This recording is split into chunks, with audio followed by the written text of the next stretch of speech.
महाराष्ट्राच्या राजकारणातून सर्वात मोठी अपडेट सध्या समोर येत आहे। उद्धव ठाकरेंच्या शिवसेनेचा निकाल अखेर मित्रांनो होतोय जाहीर। मित्रांनो, महत्त्वाची अपडेट, राज्याच्या राजकारणात खळबळ उडवून देणारी बातमी। गेल्या 2 महिन्यापासून हा निकाल रखडलेला आहे। सर्वोच्च न्यायालयामध्ये सुट्टी असल्याकारणे हा निकाल पुढे ढकलला होता। आता मात्र लोकसभा निवडणुकीच्या दृष्टिकोनातून सगळ्या निवडणुका पार पडल्या आणि उद्धव ठाकरेंनी पुन्हा सुप्रीम कोर्टाचे दरवाजे ठोठावले होते।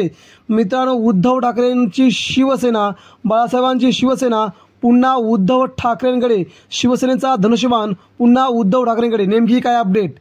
शिवसेनाच्या माध्यमातून शिवसेनेचे वकील कपिल सिब्बल यांनी अतिशय जोर लावत आता राहुल नार्वेकर यांच्यासह शिंदे गट आणि भारतीय जनता पार्टी या तिघांना हादरा देण्यास सुरुवात केली आहे। राज्यामध्ये उद्धव ठाकरेंच्या शिवसेनेला सर्वाधिक मते, सर्वाधिक खासदार ठाकरेंची आले आहेत। त्यामुळे आता उद्धव ठाकरेंची शिवसेना खरी आहे हा मुद्दा आता कपिल सिब्बल यांनी लावून धरला आहे। येत्या पुढील आठवड्यामध्ये शिवसेनेबद्दलची सुनावणी होणार आहे। या सुनावणीच्या दरम्यान उद्धव ठाकरेंच्या शिवसेनेसाठी खूप मोठी आश्वासक परिस्थिती असणार आहे।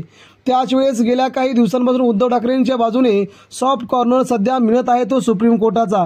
शिवसेना ही उद्धव ठाकरेंची आहे असे सध्या सगळ्यांचेच म्हणणे असताना सुप्रीम कोर्टात देखील आता उद्धव ठाकरेंची बाजू खूप मोठी मजबूत झाली आहे। मित्रांनो, त्यामुळे आता फायनल निकाल येतोय आणि ठाकरेंची शिवसेना पुन्हा ठाकरेंना मिळते आणि चिन्ह देखील ठाकरेंना मिळते। मित्रांनो, याबद्दल आपल्या मनात कोणत्या शंका आहेत का? ठाकरेंना शिवसेना आणि धनुष्यबाण चिन्ह मिळावं का आणि मिळेल का? आपल्याही प्रतिक्रिया व्यक्त करा।